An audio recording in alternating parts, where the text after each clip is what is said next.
What's going on, everyone? Welcome back to another video. We are officially working back on the race car, the driver of this whole channel, the whole reason I started it. And you know, there's just been some things that go on in life and you get blocked from doing stuff and you can't work on it. You know, that's part of life, of being a regular person trying to do cool stuff with cars and not having all the time in the world like people that have a lot of money. So whatever, I'm doing it as I can. But guess what? We are at a point where we can definitely make more content for you guys. We can be more consistent, and I have plenty of things to do. So we're gonna just get right to it. We're not messing around no more BS. But I'm giving you the real look into how life is and why the things happen that they do. I'm not making excuses because there really isn't any. I could have done this a while ago. I just have been busy doing other things and it didn't make it a priority when I have had time here and there to do stuff, but I just didn't. So whatever. You know what? It is what it is. But now we're here. I'm motivated as hell and ready to get tackling on all the things that need to be done to this race car so we can go racing. I'm not joking you. I want to go racing, possibly March, definitely April, and definitely May. So we're going to get it done. So I'm just going to go over really quick what we have to do to even be able to get to the race car to work on it, because it's literally surrounded by normal daily life stuff. And me, not going to lie, being lazy and leaving shit on my counter that I need to use to work on stuff.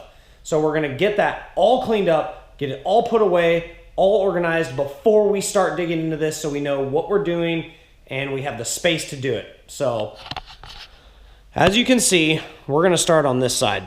Okay, we're not even going to go over there yet. Race cars here, okay? Kid's bike. Chairs that need to be put away.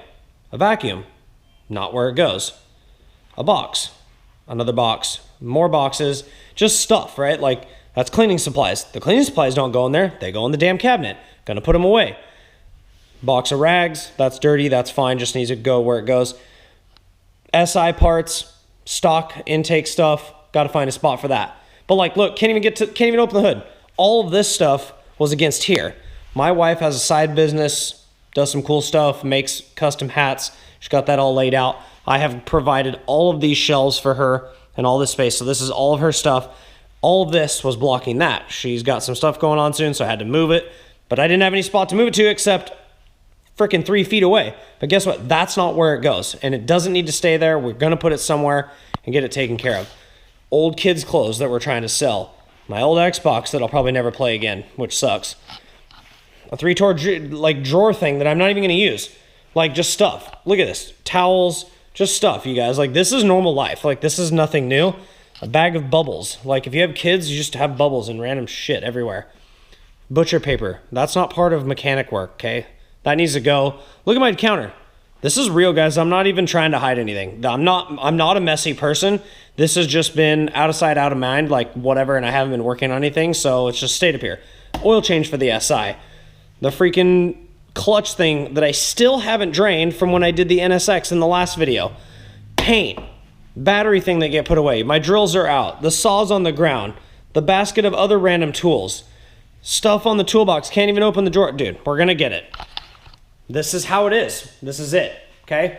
But we're going to set up the camera. We're going to time lapse it. This video is not going to be like super exciting, but I just want to show you guys like the real life bullshit that we all probably go through and have here and there. And just stuff. Everybody's got stuff. You got to put it away. You got to clean it up. That's what we're doing. But I am going to show you what we're going to do on the car. As soon as this is cleaned up, you're only going to be taking probably a minute to see me clean it up. But yeah, and then I'll show you what we got in the first thing that we're going to tackle, because we've got, I want to say 4 to 5 things that we need to do on the car before we go to the track. So let's jump right into cleaning, getting this all organized, and then we're going to go right to the car. Let's go.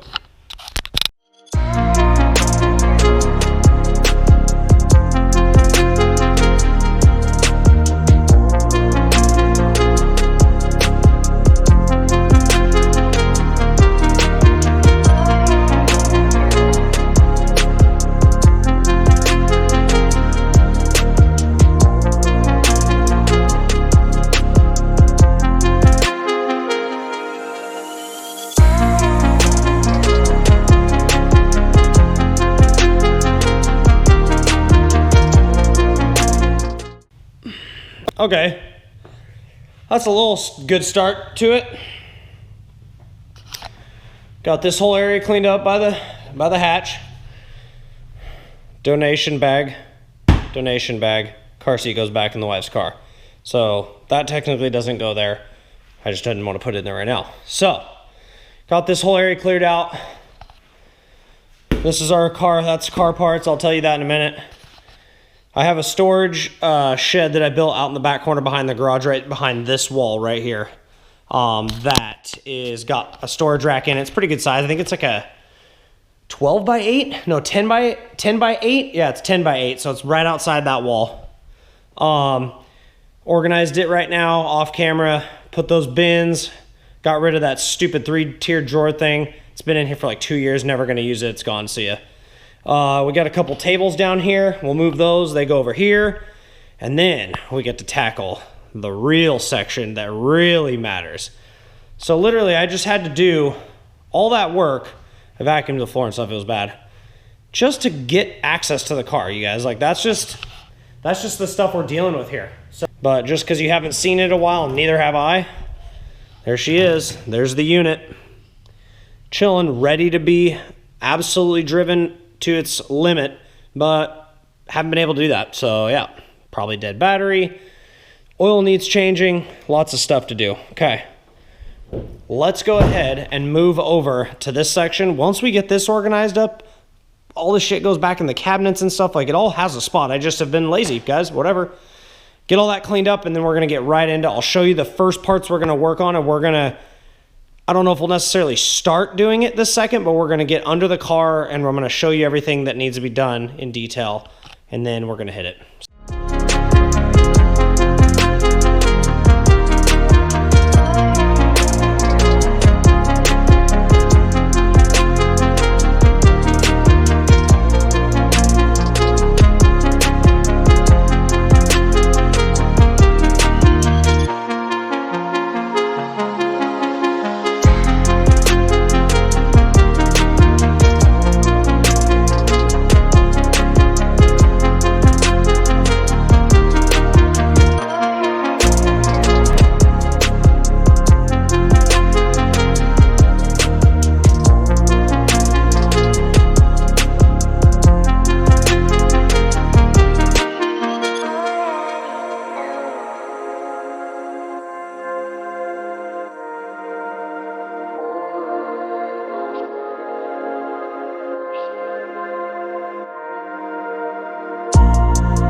Alright guys, well, we got her pretty cleaned up. We're definitely ready to start working. All we have to do now is we're going to go to the car. Just got to basically go, and we're going to go under the car, and we're going to get the vacuum. There's freaking a million cobwebs everywhere. We're going to vacuum all that crap up. There's cobwebs, like, it's been sitting so long, and we can't work with all that crap hanging in our face and stuff. So it's crazy because this car's on jack stands on all fours. That jack stand in the back over there is not even, there's no weight, zero. I could pull it out right now. So that just shows you the weight bias on like the front of this car, obviously front engine.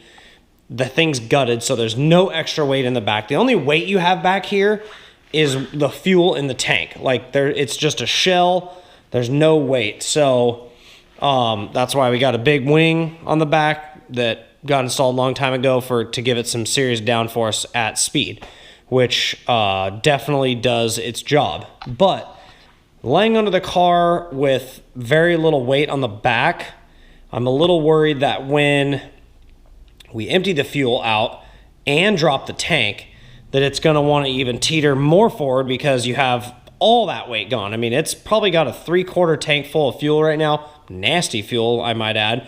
And the tank itself, weighs, I don't know, it's like 10 pounds. Not much, but the fuel weight is pretty heavy. So my thought is to keep pressure on those back jacks. We're just going to keep this jack right here underneath the front to just give that little bit of weight. So in case it does want to tip forward, it ain't going to go anywhere because this will be here. I do have another jack stand, so I might just do that. I might just shove a jack under there real quick, but I like this because this actually I can get and put a little bit of pressure. A jack stand in the front will just still have like a tiny gap from which I have the core support on the bottom I can put a little pressure off of. It'll be enough to hold it though if it starts teetering forward.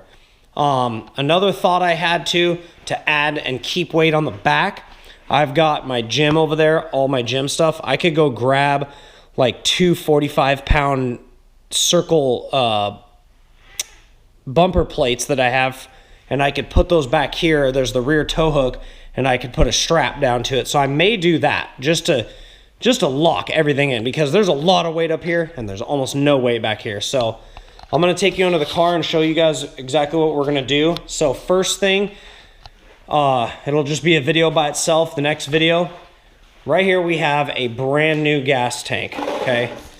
Brand spanking new. Look at this thing. All painted. Oh, that actually just might be primer, but beautiful tank. It's got all the ring for it. I believe they're in here in this box. No, I got another box. Okay, so that other box that goes with this is up there.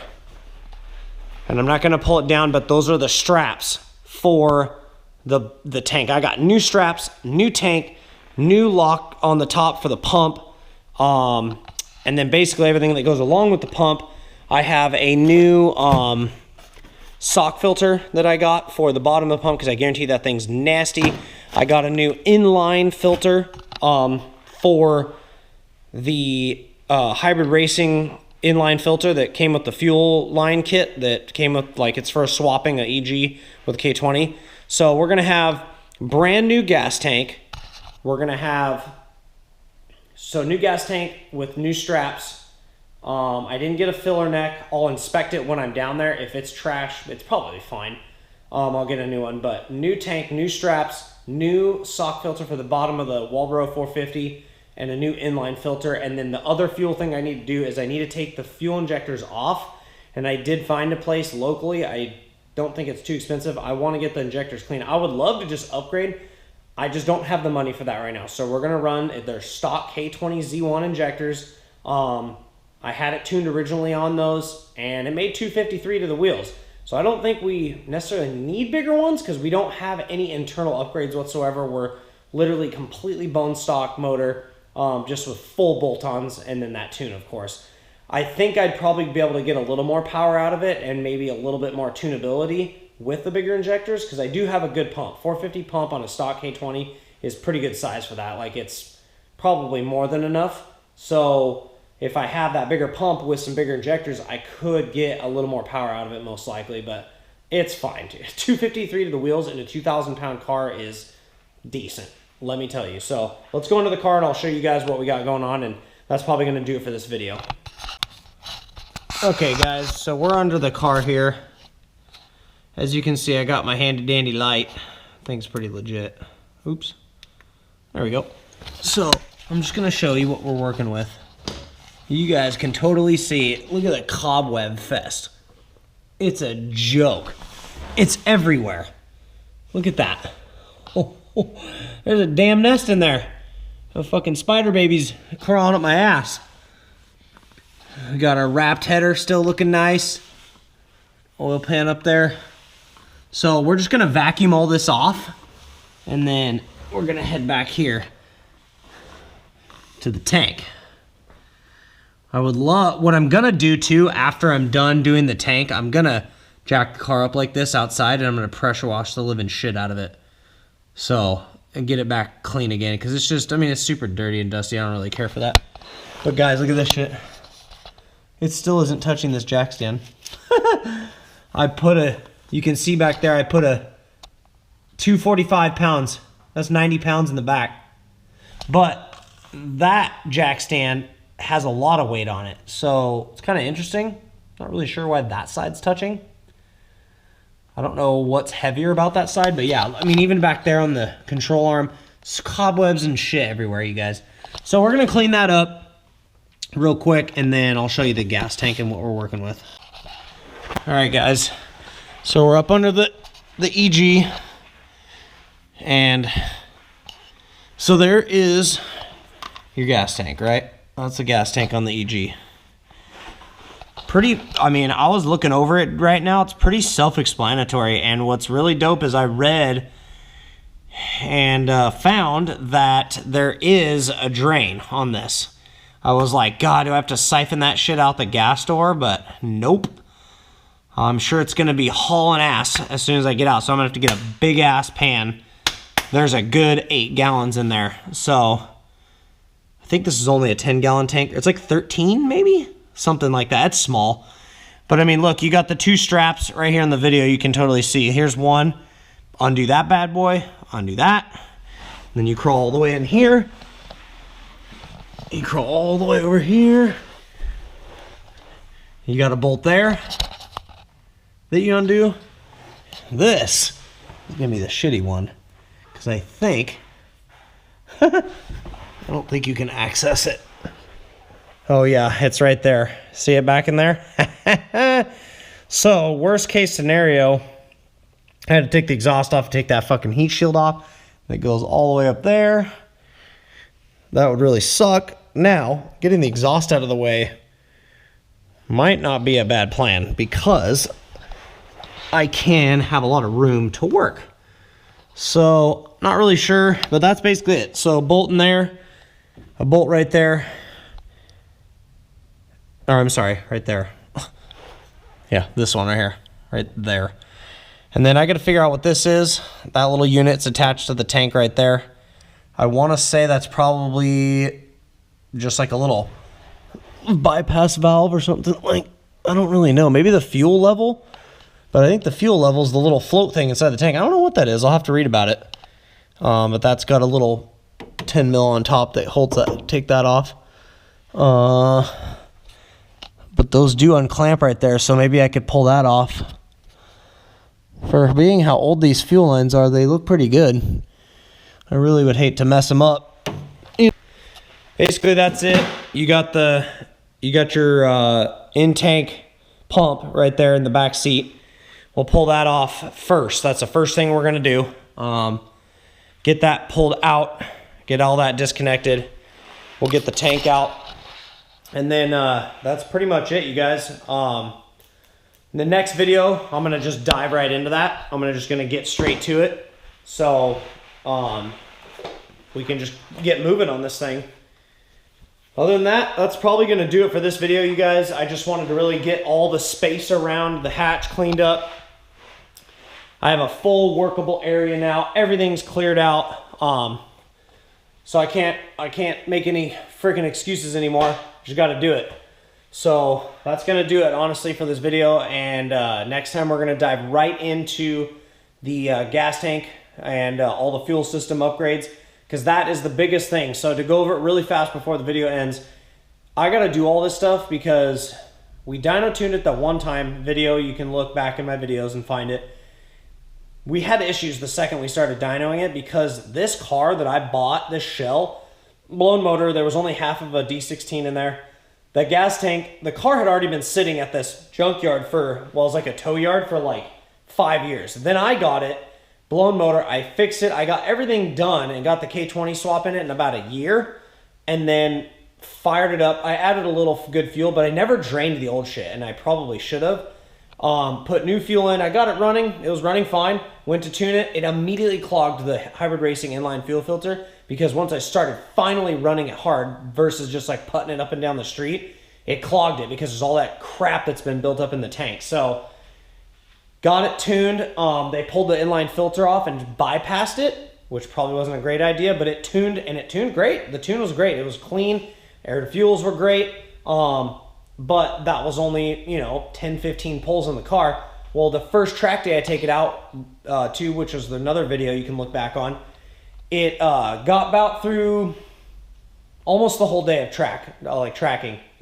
Every session was about 10 to 15 laps-ish, and by the end of the day, the car was running super lean, which means it's not getting enough fuel, right? So I was watching my gauge while driving. It started to kind of sputter and do some weird stuff, so I pulled off, called it good. Pulled the filter off, it was completely clogged again. So definitely bad crap in that tank, and I don't even want to try to clean it. This tank right here, this brand new one, was not even expensive. I think it was like 115 bucks. So I'm starting fresh. We're going to drain that nasty fuel. We're going to get rid of that shitty tank, clean up the whole fuel system, and we should be good to go. So until next time, guys, we'll get the gas tank in on the next video, but I appreciate every person that watches the videos, likes them, follows, tells other people about them. It's how we build the channel. It's how I can make more cool content, and I promise you it will get better quality. Everything's going to get better. We just got to get those likes and subscribers up. So keep it coming, guys. I love doing this stuff for you. So, but yeah, that's going to do it for this one. Until next time, guys, peace.